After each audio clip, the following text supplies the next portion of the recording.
Thank you so much. I'm so grateful to join you and to join everybody on this call. Saw so many friends, family, my brother Will. So great to see you all and hear just so much wisdom, so much collective wisdom here. I'm so grateful to be here. And I know we're running a little behind. We're African. It's African time. It's okay though. We're here for this. And I just have to say that it is such a beautiful time to be alive and to be aware of our agency and to be aware of our power as a collective. And as you said, Samar, yes, some people know me as a co-creator of Black Lives Matter. Some might know me because I was the first woman to be the executive director of the Black Alliance for Just Immigration, working on immigrant rights with African, Caribbean, and Afro-Latino communities, as well as with African Americans who know that immigrant justice is part of the larger struggle for racial justice nationwide. And, while it was my honor to do that work and to hold those titles, it's my truth that the most important part of my identity is that of being a woman of deep faith, first and foremost. And that is my identity as a daughter of Nigerian immigrants, as you said.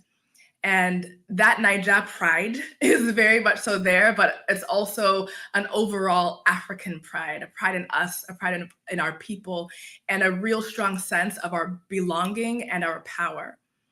And I just want to share with you, just a few nights ago, I was talking with my mom. We had just heard the Vice President Harris's speech at DNC.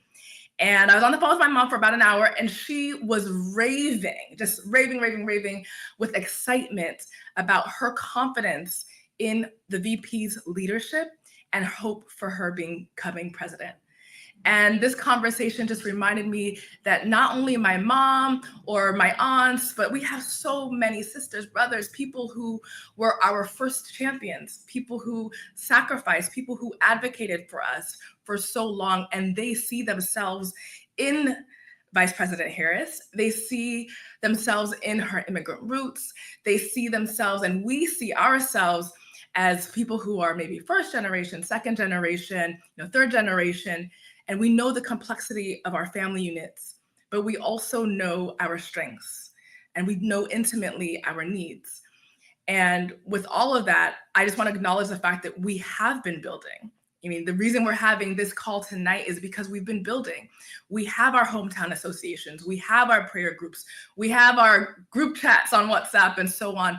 And we've been organizing for a number of things over the years. And now is the time to leverage our networks to ensure that we get out the vote, that we show up to the polls, that we advocate for ourselves to make our voices known, and to vote for our values and vote for our lives, quite literally.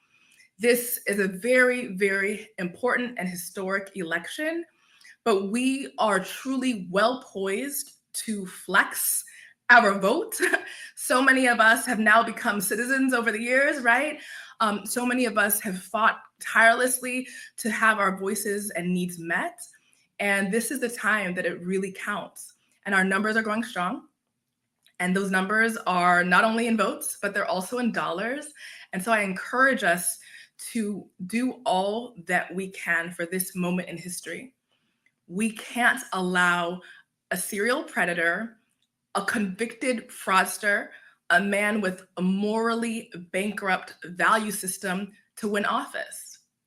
So many of us have already been survivors of violent dictatorships. Many of our family members may not have even survived, right? And so we know we've had enough. We know it's our time to step up. And I'm just so proud of this gathering. I'm proud to stand with the African Diaspora for Harris Coalition. And just want to echo the voice and the words of Vice President Harris, who said, "We are not going back." And I'd want to add the words of Kwame Nkrumah and say, "Forward ever, backward never." Our voices matter. Our vote matters. Let us be sure to make it to the polls on November 5th. And thanks so much for inviting me to join you all tonight.